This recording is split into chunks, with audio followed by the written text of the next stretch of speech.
Hello and welcome to the interview here on France 24. My guest today is the Minister of Foreign Affairs of the Kingdom of Saudi Arabia, Mr. Adel Al-Jubeir. Thank you for being on the show. Pleasure.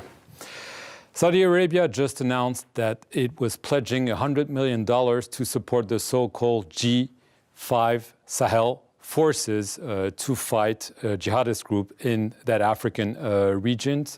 This was much needed because this force was lacking financial support. Why did you make that decision? Because of our commitment to fighting terrorism and extremism, we made a commitment to provide 100 million euros to these forces. We made this a commitment also to provide logistics and training and intelligence and air support through the Islamic Military Coalition to this effort. And we made a commitment to provide humanitarian assistance to those affected by this fighting through the King Salman Center for Relief. We will be hosting a meeting of this new group to coordinate the military support to those countries, and we're working very closely with France and other countries in this area. So basically, France, its president, asked Saudi Arabia to help financially, and then you decided to go ahead. Not really, no. He came to Saudi Arabia, we had a discussion, we talked about the importance of the Sahel countries and what needs to be done there. President Macron indicated that he will be hosting a meeting in France, and he invited Saudi Arabia to come. We informed him, His Royal Highness the Crown Prince informed him that the Kingdom had made a decision that it wants to support this effort, and that we will be pledging 100 million euros to this effort, in addition to other things that we will mention during the meeting, which I did earlier today. I want to get to the issue of Jerusalem. Obviously, Donald Trump just made a decision breaking with U.S. tradition, with international law, some may say. Some are saying that Saudi Arabia, although it protested this decision, is actually not that opposed because it believes the Trump administration has a real peace plan between Israel and the Palestinians. Can you clarify your position? Yeah, our position on Jerusalem has always been very clear. We believe in a two-state solution based on the relevant UN resolutions and the Arab Peace Initiative. We believe that in the end we will have a Palestinian state on the 67 borders with minor mutually agreed to adjustments as determined by the two parties, with East Jerusalem as its capital. This has been our position. This remains our position. Any talk to the contrary is nonsense. We believe that the Trump administration is serious about bringing peace between Israelis and Arabs. But doesn't this demonstrate the opposite? We have made our position on this very clear. We have issued a statement before the decision was made. When there were press reports about this, we said that this will be a wrong step to take, that this will be in violation of international law and UN resolutions, and that this will make it more complicated to proceed with the peace process, and we believe that it would undermine the American role as an honest broker. And when the decision was announced, we took a very strong position. We said this is unacceptable. This decision has to be reversed. This decision is an affront to every Muslim, and that it contradicts the principle of taking unilateral steps that prejudge the outcome of final negotiations. And our position was reaffirmed at the Arab foreign ministers meeting in Cairo, as well as today at the Organization of Islamic Conference Summit in Turkey. Do you believe that the Trump administration has indeed a plan to clinch the ultimate deal, as President Trump called it? I know that they were working on ideas, and I know that they were consulting with all parties, including Saudi Arabia, about those ideas, and I know that they were incorporating the views that were presented to them by everybody. And they have said that they will need a little bit of time to put it all together in order to present it as a plan for moving forward. And we are all waiting for that moment so that we can move and finally put to end this conflict.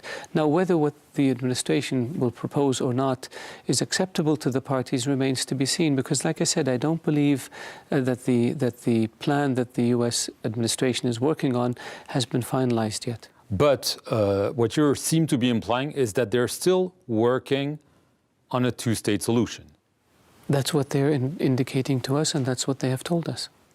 Was there some pressure by the Crown Prince Mohammed bin Salman on Mahmoud Abbas to essentially wait for the administration to present that plan despite the decision on Jerusalem? No, not at all. Our position has been to support the Palestinian position. Our position is always to coordinate with them. There have been reports to the contrary. Correct, and those reports are nonsense.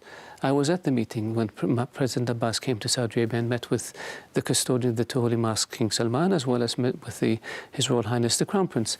The Saudi position has been to support the Palestinian Authority. The Saudi position has been to coordinate with the Palestinian Authority. Not to tell them accept this or resign. Our policy since the time of King Abdulaziz has been to support the Palestinians, not to dictate to them. I want to get to the issue of Yemen. We've seen growing criticism from the U.S. administration against Saudi Arabia for its bombings, for its crimes, humanitarian blockade, etc. What's your reaction to even President Trump himself said, you know, this can't go on? First of all, there were no war crimes, so we put that aside. Some human rights groups are saying there are war crimes. They can say whatever they want. There have been no war crimes committed in Yemen. Saudi Arabia follows international humanitarian law. We operate at the same standard as NATO, so we don't accept this issue. What about the blockade? The blockade there is no blockade. The ports are open. The U.S. are saying it. The ports are open. The Hodeidah port has limited openings with regards to commercial traffic, but humanitarian assistance is going in. The airport at Sana'a is open to humanitarian traffic, and we're looking at ways of increasing or enhancing the inspections mechanism to prevent the flow of weapons into Yemen. And what is the U.S. saying then? It's speaking about a blockade. It says it needs to stop. Yeah, the U.S. has said that they would like to have the ports open to commercial traffic, and we're working on this. But also you forget that the U.S. 2 days later came out and was very critical of the Houthis and what they're doing in Sana'a, the murder of opposition figures, the murder of Saleh, and holding the Houthis responsible for this. The reason that you have starvation in Yemen is because the Houthi militias are surrounding towns and villages and preventing humanitarian access to them, not us. We are the largest single provider of humanitarian assistance to Yemen and continue to be. But will you push for a political solution? Rex Tillerson has said you need to really think about this much more seriously than you have been. Airstrikes are not the solution. Okay. We have been supporting the UN envoy since day one. We have said from day one, in fact, I announced the launch of operations in Yemen when I was ambassador in Washington. And I said that the solution to Yemen is a political solution, and that it has to be a Yemeni solution based on UN Resolution 2216. And we support this, and we have been since that time. We have supported every initiative that the UN envoy has put in place. But it's not working. Because the Houthis have rejected every single one of them. We have had more than 70 understandings that were arrived at between the parties, and the Houthis have not implemented one. And so are you hopeful that there will be? Because if this doesn't stop, I mean, obviously the Yemenis are suffering in a terrible way, and there's no political solution in sight. It seems there's a deadlock right now. The Yemenis are suffering because of the crimes that the Houthis are committing. They are deploying child soldiers, and they should be held to account for this. They are mining areas, and they should be held accountable for this. They have launched more than 200 ballistic missiles inside Yemen against civilians. They should be held accountable to this. They launched 80 ballistic missiles against Saudi Arabia, and people should be critical of this. They have surrounded towns and villages and prevented aid from coming in. They steal humanitarian assistance that comes into the port of Hodeidah and sell it to enrich themselves, not to feed the Yemeni But some people. are saying the airstrikes by Saudi Arabia are killing civilians, and you know, it doesn't go anywhere if they're mutual accusation. There's no political solution. There is a political solution, but the Houthis have to take it. Iran, is there any chance of a warming of relations? It doesn't look that way, obviously. The reason Iran is designated as the world's top terror sponsor is because it is. The reason Iran is subject to sanctions is because it's up to the Iranians. Lebanon. There was the episode of Saad Hariri, who resigned from Riyadh under pressure, it was told, from Saudi Arabia. He then went to France, back to Lebanon, and now he's again prime minister. So the assumption is that this was essentially a Saudi policy failure, that he is now in government with Hezbollah despite his denouncing the role of Hezbollah under alleged Saudi pressure. I don't believe so. I think he... it's hard not to believe so. Well, look at the facts. We supported Saad Hariri when he was Prime Minister the first time. We supported him when he formed a government with Aoun as President.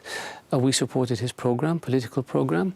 The President Aoun and Hezbollah did not allow him the political space to implement his program. At every turn they put obstacles in his way, and they used him as a facade in order to cause mischief by changing election laws in Lebanon, by doing things that were not good for Lebanon. So he decided to resign. He did this as to be a positive shock. Not under your pressure. And when he resigned, he's the Prime Minister of Lebanon. He was elected by the Lebanese people. But now he's accepted to go back with Hezbollah. I mean, how can you accept that? Because I will tell you what happened. He went back, the Lebanese, in order to formally resign.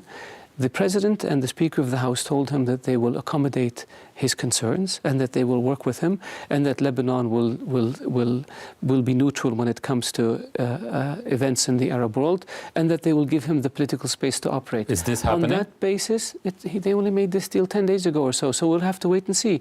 On that basis, he rescinded his resignation. And so we support that. And we will see if Hezbollah and President Aoun give Saad Hariri the political space to implement the agenda that he wants for Lebanon. So you're not saying it's Saudi defeat in Lebanon? No. Our interest in Lebanon is a stable Lebanon, a prosperous Lebanon. If Lebanon didn't exist, we believe we have to invent it, because you have 16 or 17 different religious groups and ethnic groups and sects living together in harmony. This is a model for the Arab world. If we cannot have harmony among the different religions and different ethnicities and different sects in the Middle East, we will lose all our minorities, and we will have lost something that enriches our culture.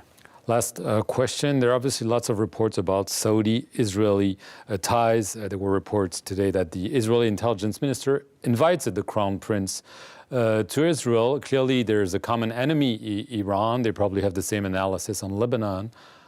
You're getting closer. We have no relations with Israel.